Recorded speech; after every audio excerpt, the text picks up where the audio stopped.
함께 나오실 성경 말씀 창세기 15장 1절에서 7절의 말씀입니다. 구약성서 17면입니다. 창세기 15장 1절에서 7절까지 제가 한 절, 여러분이 한 절씩 교독합니다. 이후에 여호와의 말씀이 환상 중에 아브라함에게 임하여 이르시되, 아브라함아, 두려워하지 말라. 나는 네 방패요 너의 지극히 큰 상급이니라.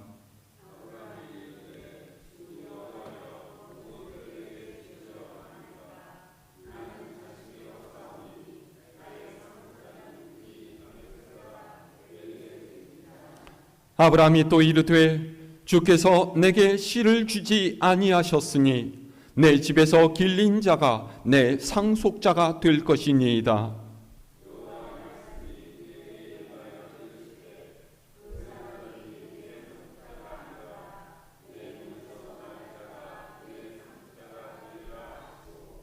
그를 이끌고 밖으로 나가 이르시되, 하늘을 우러러 뭇별을 셀 수 있나 보라.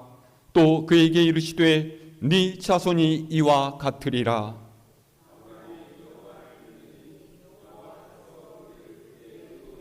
함께합니다.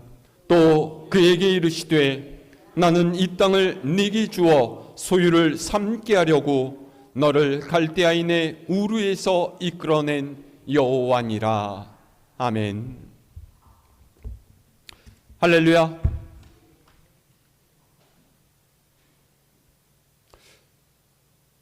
여러분 혹시 슬럼프라는 말을 알고 계십니까? 슬럼프는 운동 경기나 게임에서 선수들이 겪는 부진, 침체의 현상을 나타내는 말이, 예를 들어서 기아 타이거즈의 김도영 선수가 한 게임에 하나씩 홈런을 빵빵 쳐대다가 어느 날 갑자기부터 5게임, 10게임이 지났는데도 안타 하나 제대로 못 치는 그런 날들이 계속되면 우리는 저 선수 슬럼프인가 보다 이렇게 이야기를 하죠.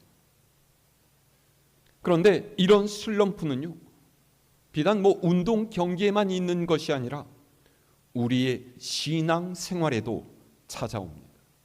특별히 우리가 고난과 시련의 때를 만났을 때 이런 슬럼프를 겪게 되죠. 피하고 싶지만 우리는 모두 살아가면서 가끔씩 내 힘으로는 어쩔 수 없는 어려움과 고난의 때를 만납니다. 그러면 우리는 하나님을 의지하면서 그분께서 도와주시기를 기도하죠.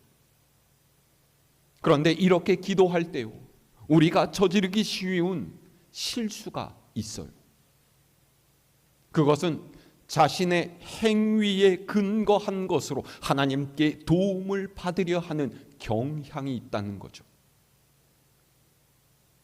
하나님, 제가 이때까지 열심히 교회 다니면서 주일 예배, 수요 예배, 새벽 기도회 한 번도 빼놓지 않고 그렇게 열심히 신앙생활하지 않았습니까?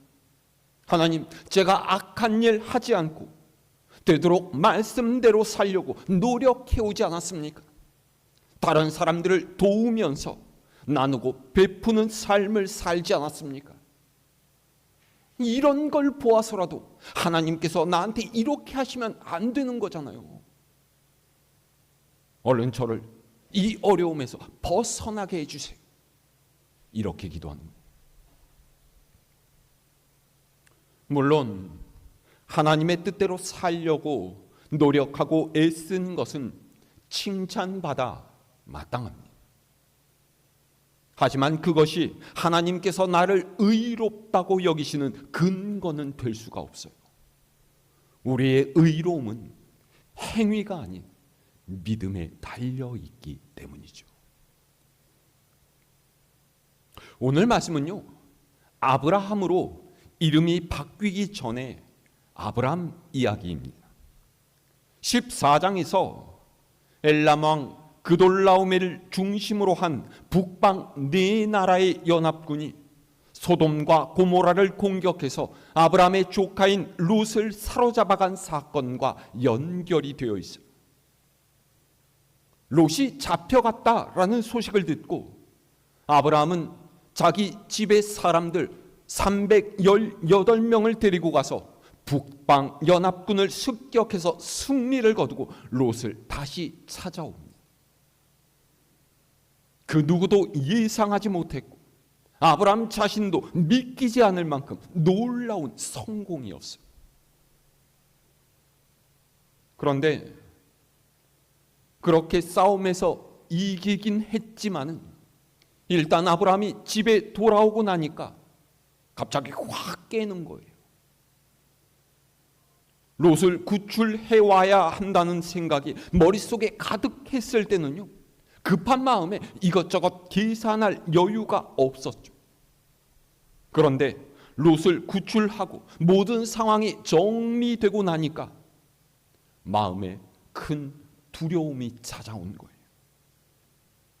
이 두려움의 이유가 무엇입니까? 적이 전열을 재정비하고 우리를 쫓아오지는 않을까, 그런 두려움이죠. 우리가 오해하지 말아야 할 것이 있는데요, 아브라함의 승리는요, 밤을 틈탄 기습 공격이 주요했기 때문이라는 거예요. 하나님의 도우심이 없었다면 절대로 이길 수가 없는 싸움이었죠.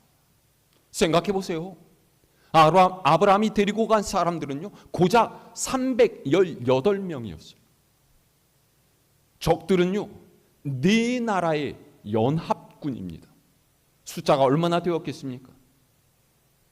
아무리 못해도 몇천 명 이상은 되지 않았겠어요. 그러니까 일단 일은 저질렀는데 제정신이 들고 나니까 와, 이거 큰일 났네. 어떡하지? 이런 거죠. 게다가 이런 처지에 있다 보니까요, 하나님께 섭섭한 마음까지 들어요. 자신이 아버지의 집을 떠나서 이 객지까지 와서 이렇게 고생하고 있는데 하나님의 약속은 이루어질 기미도 보이지 않는 거죠. 거의 10년에 가까운 시간이 지나도록 하나님께서는 내가 너로 하여금 큰 민족을 이루고 장대하게 하겠다, 약속만 던져 놓으셨을 뿐이지 오히려 이런저런 힘든 일만 계속 일어나고 그의 삶은 영 좋아질 것 같지가 않은 거예요. 사람이 그렇지 않습니까? 한 가지 문제가 생기면요, 거기에다가 수만 가지 근심 걱정을 더하는 것이 사람 마음이에요. 사실 아브라함이 느낀 이 근심의 원인은 두려움이었죠. 그런데 그 두려움 때문에요, 영적으로 쭈그러들고 의기소침해지니까 하나님께서 주신 약속도 의심스럽고 말씀을 따라 살아온 세월도 덧없게 느껴지고 그러더라는 거예요. 하나님께서는 이런 아브라함의 상황을 아셨어요. 그리고 그에게 나타나서 말씀하시죠. 자, 오늘 1절의 말씀 함께 읽어볼까요? 시작. 이후에 여호와의 말씀이 환상 중에 아브라함에게 임하여 이르시되 아브라함아 두려워하지 말라. 나는 네 방패요 너의 지극히 큰 상급이니라. 아멘. 두려움 가운데서 영적 침체에 빠진 아브라함에게 하나님께서 뭐라고 말씀하셨습니까? 두려워하지 말아라. 그러시면서 나는 너의 방패이고 네가 얻을 수 있는 가장 큰 상급이다 그러셨어요. 사실 북방연합군을 공격하고 살아 돌아올 수 있었던 것도 하나님께서 아브라함의 방패가 되시고 지켜주셨기 때문이죠. 하나님께서는 아브라함을 한 번도 잊으신 적이 없고 언제나 그를 지켜보고 계셨어요. 그래서 아브라함의 이런 심란한 마음을 아시고 먼저 찾아오셔서 그를 위로하시면서 내가 너를 지켜주는 방패라고 말씀하고 계시는 거죠. 뿐만 아니라 하나님께서는 나는 너의 가장 큰 상급이다 라고 하셨어요. 하나님께서 함께 계시는 것이 무엇보다 좋은 상이고 선물이라는 거예요. 여러분, 이 말씀을 꼭 기억하시기를 바랍니다. 하나님께서는 아브라함의 상급일 뿐만 아니라 우리의 상급이세요. 하나님과 함께 동거하면 우리에게 다른 무엇이 필요하겠습니까?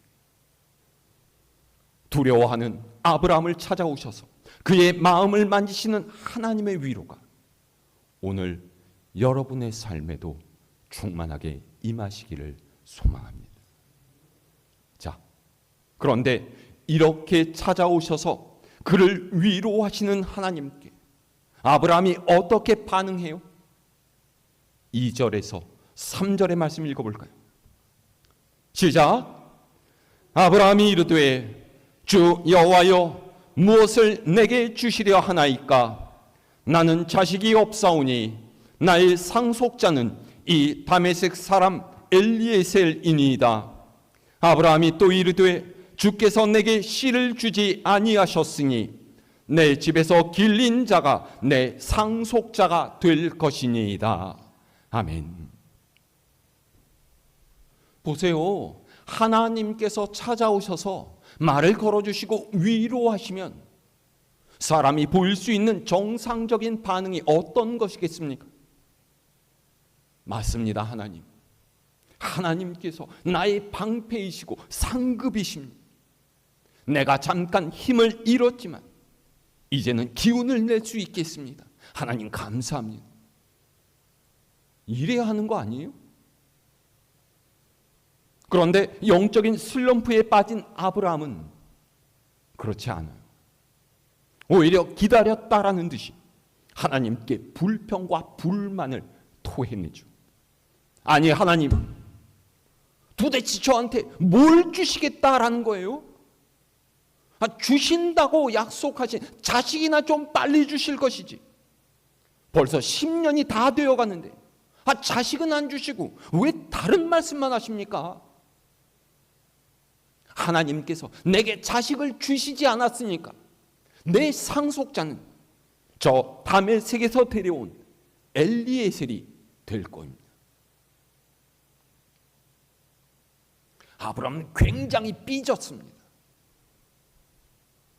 마음에 꿍심이 가득 들어찼어요. 시간은 흘러가고 몸은 늙어가는데 자식에 대한 소망은 점점 사라져가고 자신은 위험한 상황에 놓이게 되니까 그렇게 믿고 의지했던 하나님께 따지고 있는 거죠. 저는 아브라함의 이런 태도가 10분 이해가 되고요. 그리고 오히려 이게 다행이라는 생각까지 들어요. 왜요? 보통 영적인 슬럼프에 빠지게 되면요, 가장 먼저 하나님 앞을 떠나는 것이 보통이에요. 예배에 나오지 않고 성경은 어딘가에로 던져둔 채로 절대로 기도하지 않습니다. 이게 무슨 뜻이에요? 이제부터는 하나님의 인도하심을 구하는 것이 아니라 내 뜻대로 내가 하는 방법대로 살겠다, 이런 얘기 아니겠어요? 그런데 이렇게 되면요, 어려움을 벗어나는 것이 아니라 오히려 더 큰 수렁 속으로 빠져들게 돼요. 많은 사람이 영적인 슬럼프에 빠질 때 보통 이런 어리석음을 범하게 되죠. 적어도 아브라함은 하나님 앞에서 고민하고 몸부림치는 모습이라도 보여주고 있는 거예요. 여러분 보세요. 아브라함은 롯을 구출한 다음에 두려움이 찾아오니까 그의 근심을 점점 키워갔어요. 시작은요, 적들이 나를 공격해오면 어떡하지? 이런 것이었는데요, 여기서부터 내가 후사도 남기지 못한 데 죽게 되면 어떡하나, 이런 걱정으로 발전했고요. 그 다음에는 왜 하나님께서 내게 빨리 자식을 주시지 않느냐라는 불평으로 이어졌어요. 이게 영적인 슬럼프에 빠진 사람의 전형적인 모습이에요. 우리는 여기서 믿음으로 산다는 것, 신앙생활을 한다는 것이 절대로 쉽지 않다는 것을 알게 돼요. 내 형편과 상황, 그리고 감정에 따라서 하나님을 불신하고 하나님께 불평하는 모습은 비단 아브람뿐만의 모습이 아니라 오늘 우리의 모습이기도 하기 때문이에요. 이 땅에서 곤욕과 수모를 겪으신 주님을 생각하면 우리가 불평할 것은 하나도 없을 것 같은데, 우리는 영적인 슬럼프에 빠질 때마다 세상에서 내가 제일 힘든 사람인 것 같은 착각에 빠져요. 그리고 목사에게로 찾아와서 이렇게 얘기하죠. 목사님, 지금 제가 너무 힘들어가지고 도저히 교회에 나오는 어렵습니다. 교회 나오는 거 잠깐 쉬어야 될 것 같아요. 저 잠시 방학하겠습니다. 아니 도대체 교회 생활하는데 방학이란 말은 어디서 나온 거예요?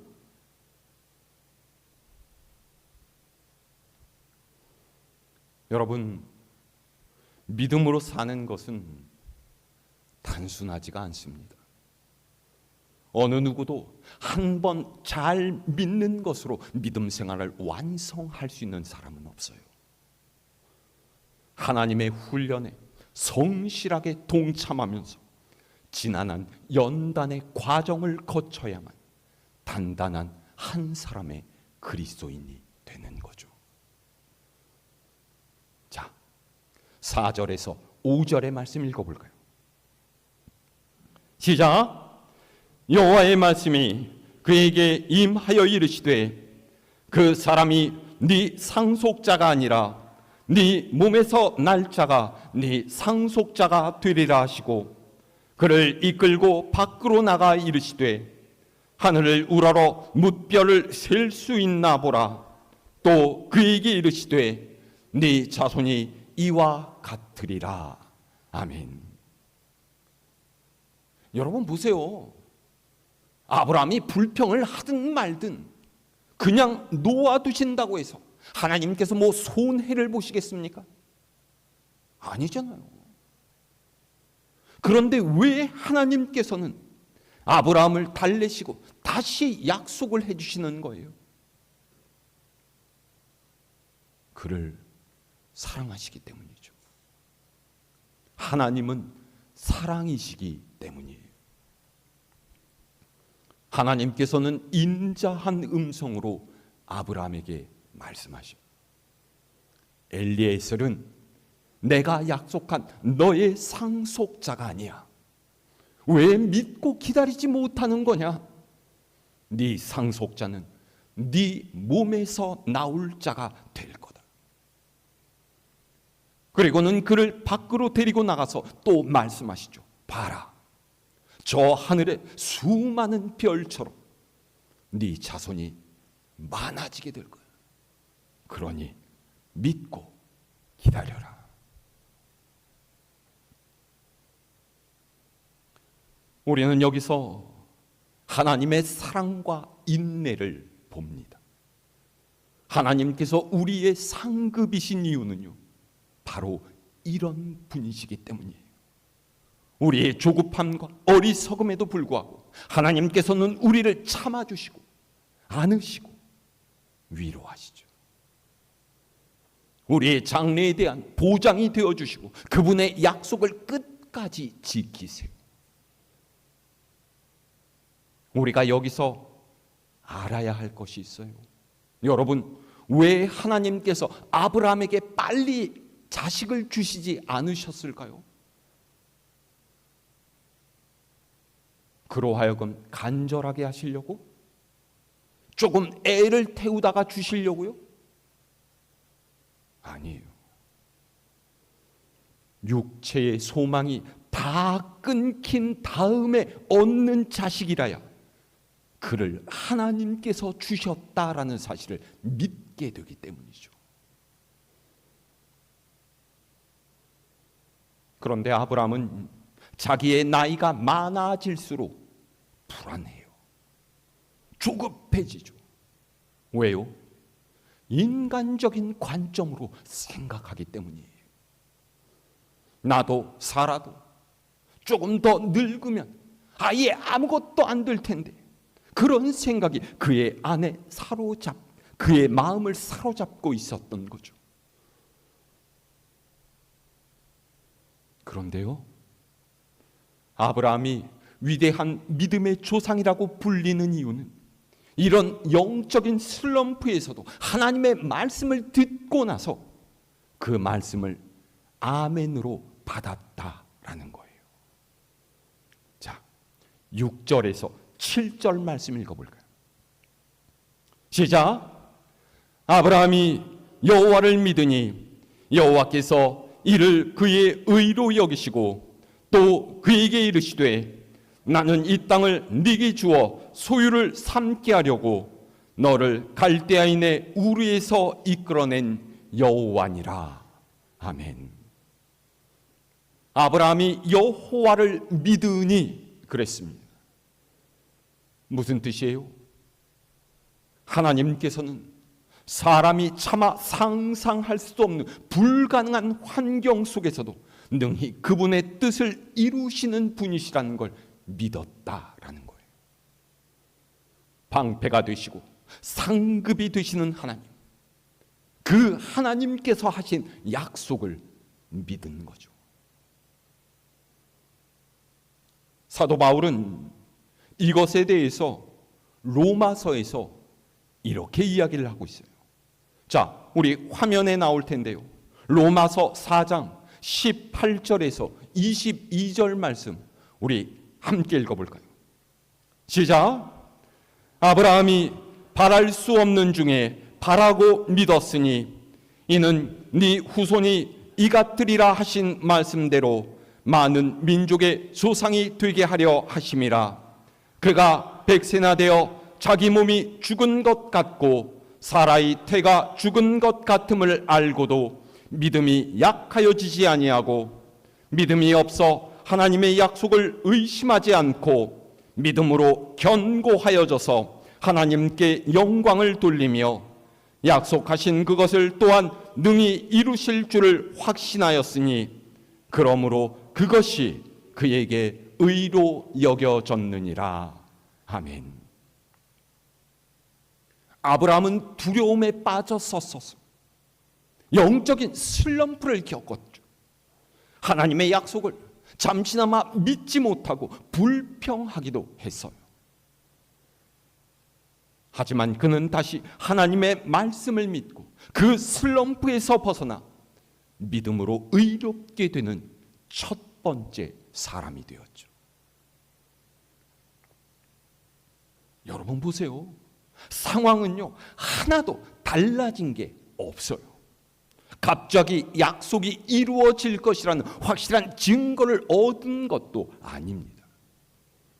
북방연합군이 집으로 돌아갔다라는 소식을 들은 것도 아니고요. 사라가 임신을 했다는 이야기를 들은 것도 아니에요. 다만 하나님의 말씀을 듣고 자신을 재정비해서 믿음을 회복한 것이죠.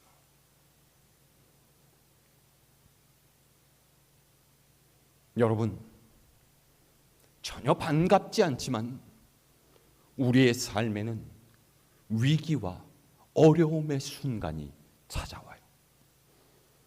믿음으로 사는 삶에는 항상 영적인 슬럼프가 도사리고 있습니다. 그래서 하나님의 약속, 하나님의 사랑에 의심을 품기도 하고요, 원망과 불평의 마음이 들 때도 있죠. 그럴 때 우리를 찾아오시며 말씀하시는 하나님을 만날 수 있어야 합니다. 말씀으로 믿음을 회복하는 것이 영적인 슬럼프에서 벗어나는 가장 좋은 방법이에요. 여러분의 삶에 어떤 어려움이 있습니까? 무엇을 두려워하고 또 어떤 불안감 때문에 잠 못 이루는 밤을 보내고 계셔요. 영적인 슬럼프에 빠진 그때가 바로 기도할 때이고 말씀을 들어야 할 때예요. 그때가 바로 주님 앞으로 나가서 그분의 음성을 듣고 그분께 부르짖어야 할 때예요. 영적인 슬럼프를 겪는 것 문제가 아니라요, 그로 인해서 내가 주님으로부터 멀어지는 것이 문제인 거죠.